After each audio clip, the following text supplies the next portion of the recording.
tremendous efforts and hard work, this will truly be a venue befitting of City Beautiful. And it will continue to be the best bowl trip in America. There isn't an event in the world that we can't host here in Orlando.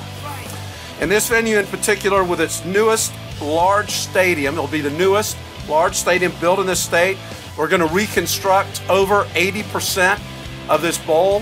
When we come back in 10 short months, we will have a completely new venue with amenities for every level of fan. And just as we designed the Amway Center, one of the guiding principles was that every ticket level, every spectator should have a great experience when they come to the Citrus Bowl. So we will open in 2014 in a brand new Orlando Citrus Bowl.